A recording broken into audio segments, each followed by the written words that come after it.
Hai guys, Rizky di sini dan selamat datang di Kegabutan Rizky nomor 1 atau episode 1. Karena barang-barang itu datang ke sininya lama banget dan gue juga udah mulai gabut, akhirnya gue mau nge-review aja sebarang-barang yang biasanya nggak di-review. Contohnya adalah game. Ya bukan barang sih, ya hal-hal yang biasanya nggak di-review di Not Reviews lah.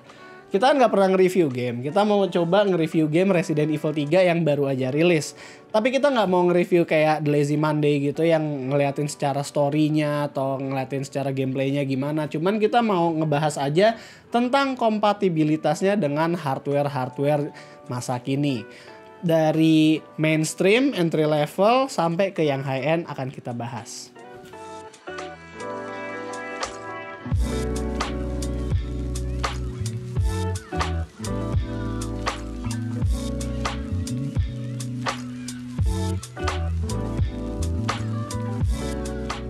Di video kali ini, gue akan benchmark Resident Evil 3 di 4 kategori spek GPU, yaitu entry level PC, mainstream PC, notebook tipis, dan high-end PC.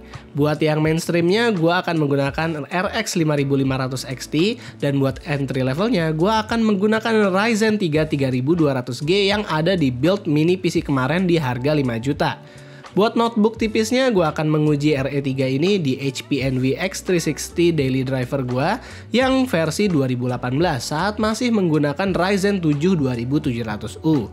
Selain ketiga itu, gue juga akan memakai RTX 2070 Galax milik testbed gue untuk yang versi paling mentoknya. Singkat cerita tentang Resident Evil 3 Remake, jadi game ini adalah game keluaran tahun 2020 yang merupakan sebuah remake tentunya dari Resident Evil 3 Nemesis yang dirilis tahun 1999. Setelah sukses dengan remake Resident Evil 2, Capcom merilis lagi remake Resident Evil 3 dengan karakteristik grafik yang sama. Resident Evil 2 sendiri bukanlah game yang sulit untuk dimainkan di PC yang kentang dan kita berharap kalau Resident Evil 3 juga begitu agar bisa friendly dengan kaum PC kerehore. Sebelum membahas hardware, kita mau membahas tentang settingan grafik dari Resident Evil 3 dulu. Di RE3 sendiri ada grafik preset instan di mana kalian bisa set grafik setting tanpa harus susah satu-satu modify settingannya. Ada pula VRAM warning di settingan grafiknya yang bisa menjadi landasan kalian kalau mau modif-modif grafik settingnya satu persatu.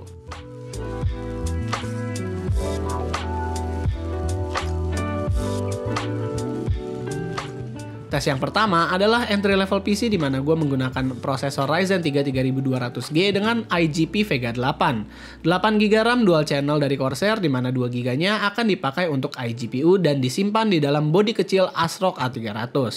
Untuk settingan yang gue pakai di sini tentunya ini adalah performance priority di 720p. Detail dan anti-aliasing kelihatan banget di settingan ini menurun lumayan tajam dari grafik aslinya. Tapi timbal baliknya kita mendapatkan frame rate stabil sampai 45 fps tanpa adanya frame drop. Di sini gue kagum dengan processing grafiknya mengingat hanya menggunakan IGP dari Ryzen 3 3200G dan 8GB RAM yang 2GB-nya itu udah di booking sama si Vega 8 tadi. Tes yang kedua adalah menggunakan notebook tipis. HP Envy X360 ini adalah notebook tipis yang dipersenjatai Ryzen 7 2700U dengan IGP Vega 10 dan 8GB RAM dual channel. Secara spek, harusnya laptop ini masih bisa running game ini di setting lowest 720p. Tapi berhubung ini laptop tipis yang clocknya dibatasin banget, kita lihat aja dulu hasilnya.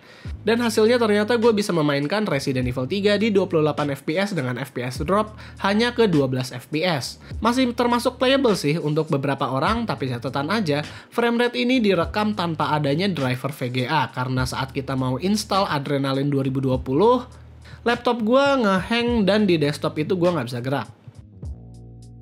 Tes yang ketiga kita akan menggunakan mainstream GPU yaitu RX 5500 XT yang ini datang dari Sapphire.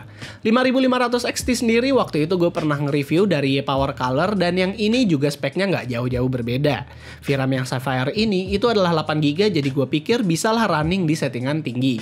Pengetesan ini menggunakan testbed gue yaitu Ryzen 7 2700X, motherboard ROG Strix X570E dan Corsair Vengeance RGB 32GB yang di-clock di 3200 MHz. Di settingan balance Full HD, kita mendapatkan angka yang sangat fantastis, bahkan sampai di atas 100 fps.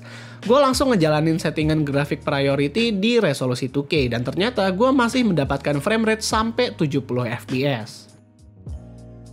Tes yang keempat, kita menggunakan RTX 2070.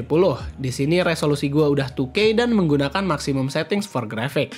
VRAM warning udah memperlihatkan kalau gua udah lewat ambang batas dari VRAM yang disarankan, tapi hasilnya gua masih lancar-lancar aja tuh mainin ini game di frame rate yang baik dan stabil. Di mode ini kita juga mengaktifkan HDR mode-nya yang membuat warnanya lebih vivid lagi. Gue ngerasa HDR mode di Resident Evil 3 ini implementasinya udah bagus banget, dimana kita bisa ngeliat detail, lens flare, bahkan warna kulit gel yang lebih berwarna daripada si normal mode. Info aja, HDR mode hanya bekerja di monitor yang support HDR seperti LG 27UK850 yang gue pakai sekarang ini.